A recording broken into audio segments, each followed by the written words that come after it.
Hi guys, so my name is Mariana and today I'm going to be doing something a bit different on my channel. I'm going to be talking about the rise and the fall of the dystopian genre. I saw a creator named Nathan Zed do this video and I really liked it, and I really want to talk about this from like the reader's perspective. I don't know if like he reads or not, but you know, I just want to talk about this from the reader's perspective. I haven't read any of these books, so I thought it would be fun to do a two-part video where I talk about these books and like why I think this was a rise and fall, and then I will do a second video where I read all the books that I talk about in this video. So basically in this video, this is just information that I think that it is. This is just information that I came up with upon doing my own research. But if you like this video, be sure to like this video and let me know, because I actually have some more videos like this planned. The start of the dystopian. The Hunger Games was written in 2008, but the movie didn't come out until 2012. In my opinion, this is what started the dystopian genre. Like, this is the movie that got everyone into dystopian. But much like YA paranormal romances, the genre quickly left as fast as it came. One dystopian movie that came out before the Hunger Games, and that was I Am Number 4. It was a movie featuring Alex Potiphar. I was obsessed with that movie when it came out. I personally thought the movie was really good, but the Rotten Tomatoes says otherwise. It got 33% on Rotten Tomato, which isn't as bad as I've seen out of all the dystopian movies, but it is still not good. And I think that if they just waited one more year, it would have been received better. I don't think it would have been like the best dystopian novel, but I think that the Hunger Games started something different. So if I Am Number 4 had came out just one more year later, it would have been, I think it probably would have been like 60%, but that's better than like 30%. Around 2009 was when dystopian books started to become popular. Hunger Games came out that year. I Am Number 4 came out that year. The Maze Runner ended up coming out in 2011. So dystopian books were coming out way before the movies were coming out. It wasn't like these books were being released and then the movies was coming out right after. These series were pretty much complete right before the movies even came out. So the creators had a lot to work with, and they had material that like it wasn't affecting the movie. So like you could tell everything was like planned out from the beginning. The Giver was actually the first dystopian novel written. It was written in 1993. The movie didn't end up coming out until 2014. I think that The Giver started the popularization of the YA dystopian genre, having Hunger Games come out a decade and like 3 years later. But I think it really it inspired a lot of people, and The Giver is where it came from. Like, The Giver is the source material, even though the Hunger Games did popularize it altogether. Okay, so the Hunger Games came out in 2012. There wasn't really any other dystopian movies before besides I Am Number 1, and like I said earlier, it wasn't even like, it did not do that good. So the Hunger Games was just like of its own, basically. Like, a lot of people didn't even know of I Am Number 4. I actually didn't even hear of I Am Number 4 until after the Hunger Games came out. Like, this is when like 2014 I ended up hearing about that movie. So I assume a lot of people just didn't know about that movie, but maybe it was just me. But the Hunger Games, like, everyone knew about the Hunger Games. Like, everybody seen the first movie. In 2013, the only movie that came out was Catching Fire, and this was the sequel to the Hunger Games. Because personally, I think all the other movies were just being filmed or were in production, and like they were being worked on at that point, because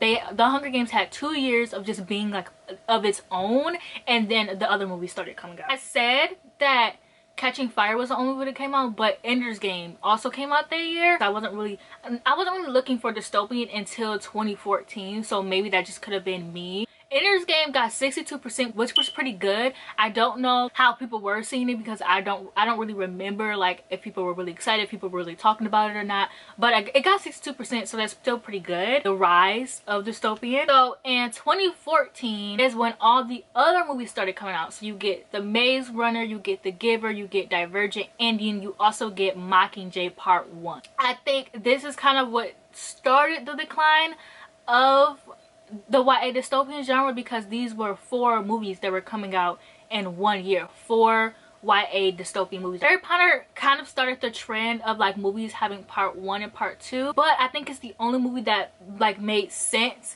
and like a lot of other movies started doing that. Like Twilight did it, the Hunger Games did it, Divergent tried to do it, and nobody was really messing with that. I think with Harry Potter, it made the most sense because it was two different stories in one.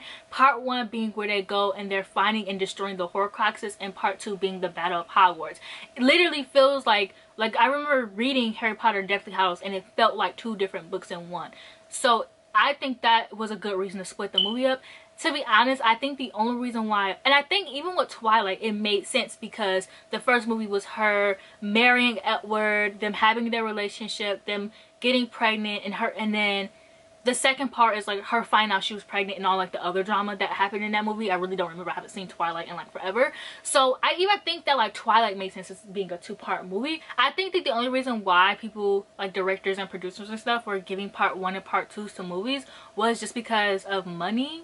Not gonna lie, and it also dragged out these movies a bit more. So you got another year of money, you got another year of hype. Like, so we're gonna talk about the start to the decline. 2015 was when the sequels like the Maze Runner sequel and Divergent sequel and Mockingjay Part 2 came out. So the Hunger Games was actually just coming to an end this year in 2015, and I think that this is what started the decline. In 2016, The Fifth Wave came out, and I liked that movie, but a lot of people did not. It got a 15% on Rotten Tomatoes, which is like terrible.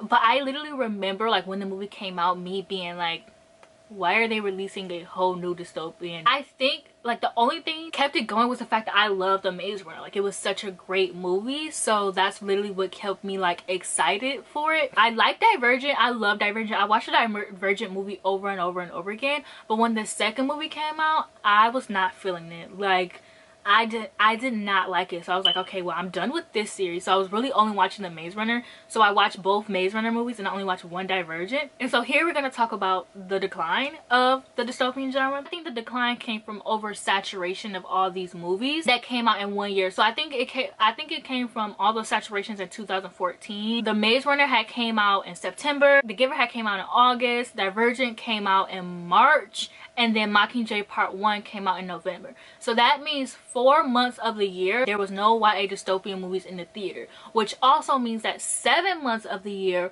was filled with YA dystopian movies, because movies are usually in theaters for 3 months and then they go to DVD.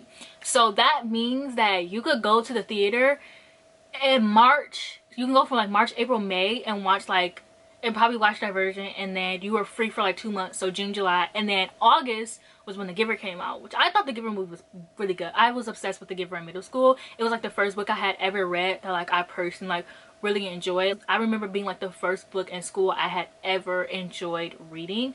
So I love The Giver, and I personally think the idea of The Giver is just like so creative, and I really love the movie. Like, I thought the movie was good. Some people might not have. I forgot to check the Rotten Tomato score. Plus, I don't think many books were being adapted, and there was a 2-year gap kind of where only the sequels were coming out, and I feel like they could have released more dystopians. I think that year when all those dystopian movies were coming out, they could have filmed one. I don't know how long it takes to produce a movie. Like, maybe this is just me overestimating time, but I just personally feel like they could have filmed, like, if they would have filmed another one. And it's not like there wasn't any choices of YA dystopian books. There are so many YA dystopian books that didn't get adapted, like Maurice Liu books, The Legends. Like, there are so many out there that could have gotten adapted. So I just think that maybe, but also I'm not too sure. But it wasn't like, I don't even remember being like overwhelmed with the amount of movies that came out that year. But if they would have released that same amount the next year, I probably would have been like, okay. I personally just think that a lot of people outgrew the genre. Like, by the time these movies came out, when they first started, I was in 9th grade, and then they ended when I graduated, which is just like they literally were up and running for 4 years, which I just think is like so interesting.